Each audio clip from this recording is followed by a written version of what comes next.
ଦେଖ public space ସେସବୁ କଥା କହିବ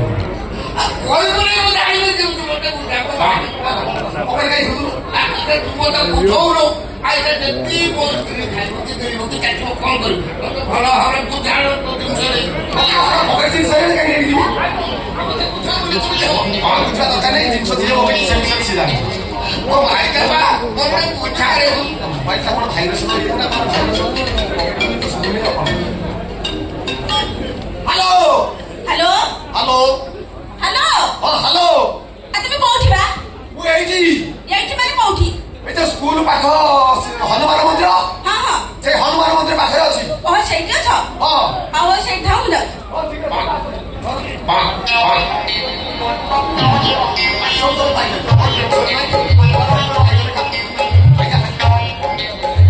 প্রথম নম্বর লগাইলি ହଁ ହଁ ডাকিলানি ବାଲାନ୍ସ ନାହିଁ এক নম্বরটা লগাইলা পরে আপন সার উঠবে আপনার পাঁচশোটা ମୁଁ ସାର দিয়ে দিয়েছি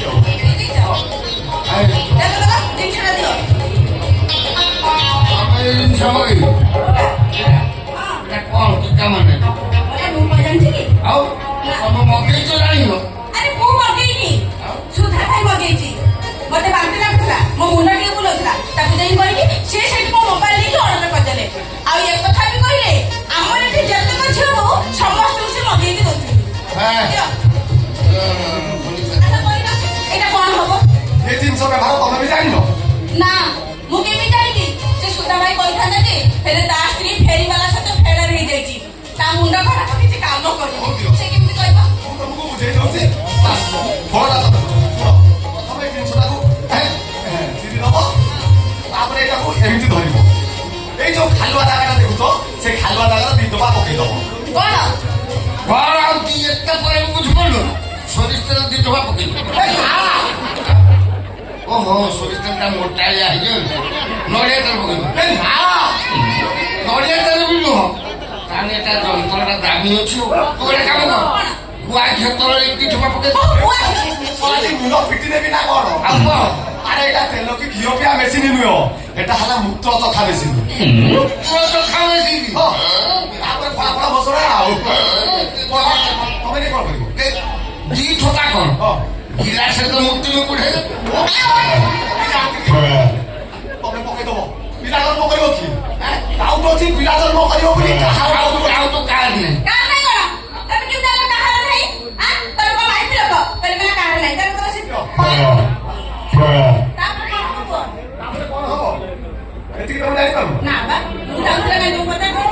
ଏ କଥା ସବୁ ମା ଭଉଣୀ ମାନଙ୍କୁ ବୁଝେଇକି କହିବ ଏଟା ପୁରାଣ କଥାଟା ତ ମା ଭଉଣୀ ମାନଙ୍କୁ ବୁଝେଇକି ତମେ ଟିକେ ରହୁନ। ମୋ କଥା ଆଜ୍ଞା ବୁଝୁନାହାନ୍ତି କାହିଁକି ଟିକେ ଶୁଣିବା ପାଇଁ ଚେଷ୍ଟା କର ନା ହେଲା ଏଇଟା ଟେଷ୍ଟ ଏକୁ ବ୍ୟବହାର କରିବା ଦ୍ୱାରା ଓଡ଼ିଶାର ମା ଭଉଣୀ ବାପା ମାନେ ଭାଉଜ ଅନ୍ୟ ଯୋଉମାନେ ରହିଲେ ସମସ୍ତେ ପିଲା ଜନ୍ମ କରିବାର କିଛିଟା ଡିଷ୍ଟାନ୍ସ ମେଣ୍ଟେନ୍ ପାଇପାରିବେ ହେଲ୍ପ ପାଇପାରିବେ ମାନେ ପ୍ରିକସନ୍ ନେଇପାରିବେ ତାପରେ କଣ ହବ? ତାପରେ କଣ ହବ? ନେଇଯିବ ସେ ଖାଲୁଆ ଜାଗାର ଦି ଟଙ୍କା ପକେଇଦବ କିଛି ସମୟ ଅପେକ୍ଷା କରିବ ଦେଖିବ ଯଦି ଗୋଟେ ଗାର ଆସିଲା ତାହେଲେ ଜାଣିବ ଆଉ ଯଦି ଡବଲ ଗାର ଆସିଲା ମିଠା ଦବ ଆଉ ମନେ ରହିଲା ମନେ ରହିଲା। ତାହେଲେ ମୁଁ ଆସୁଛି। କୁଆଡେ କୁଆଡେ କୁଆଡେ ଆରେ ମନ୍ଦିର ପଛପଟେ ଯୋଉ ଶୌଚାଳୟ ଅଛି ମୁଁ ସେଇଠୁ ଆସେ। ଘରକୁ ପଳେଇଲୁ ସବୁ ଜାଗାରେ କରୁ ଘରକୁ ଯିବାକୁ ସମୟ ହଉନି ନା ନା ମୋ ମନ ଭାରି କନ କନ ହେଲାଣି ମୁଁ ଏକା ଗାର କରୁଛି ନି ଏଇଠି ତମେ ଏଇଠି ଥିବ କୁଆଡେ ଯିବନି ମୁଁ ଆସିଲେ ପଇସା ଦେବି। ଫୋନ ପେ କରିଦଉନ ଆରେ ଫୋନ ପେ ବାଲାନ୍ସ ସରିଯାଇଛି ମୁଁ ଆସେ। ହଉ ଯା କେତେଟା ଗାଡ ପଡିବ ମୁଁ ଜାଣିଛି ମେସିନ୍ ତ ସିଏ ନେଇ କଲେ ଗାର କେତେଟା ପଡ଼ିବ ତମେ କେମିତି ଜାଣିଲ କେମିତି ନ ଜାଣିବୁ କହୁନୁ କେମିତି ମୁଁ ସ୍ୱାମୀ କି ଦି ମାସ ହେଲା ଘରକୁ ଆସୁନି ଆଉ ଗାଁର ଡବଲ ହଉଛି ମଉସା ତମ କଥା ଶୁଣିଲା ପରେ ମତେ କାହିଁ ଭାରି ହସ ମାଡେ କାହିଁ ଘରେ ଯାହାକୁ ଠିକ କହୁଛୁ ଗାଁର ଗୋଟେ ଆସୁ ହେଇଟି ଶୁଭୁଛି ଗାଁର ପଡ଼ିଗଲା ଗୋଟେ ପଡ଼ିଯିବ ଗୋଟେ ନା ମିଠା ଦିଅ ଆଗେ ଗୋଟେ ଗାଁର ମିଠା ଦେଖ ନା ଗାର କରିଥିଲେ ଏଇଟା କେତେ କରନ୍ତି ଗାଁର ଛୋଟିଆ ଗାଁଟା ତ ମୋର ଏ ଲମ୍ବା ଗାଁଟା କାହାର ଓହୋ ସେ ଲମ୍ବା ଗାରଟା ଯାହାର ହେଇଥାଉ ନା କାହିଁକି ଗାର ପଡିଛି ତ ଆଉ ତମେ କଣ ଭାବିଥିଲ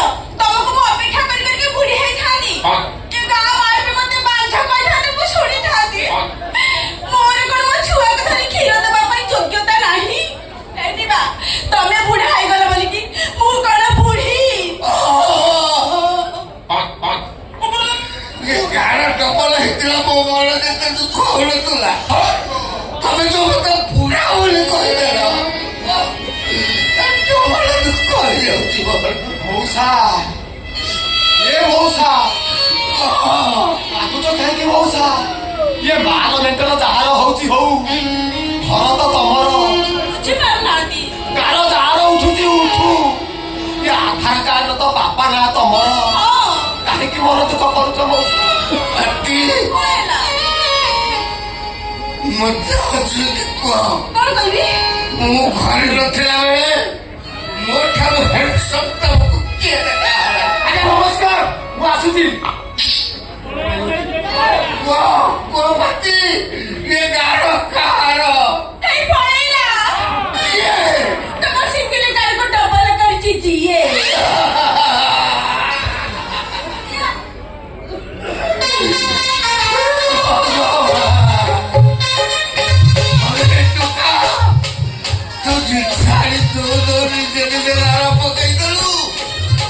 ଯୋଉ କଳମର ସେ ଗାର ପକେଇଛୁ ସେ କଳମ ତୋର ପଚି ଯାଉ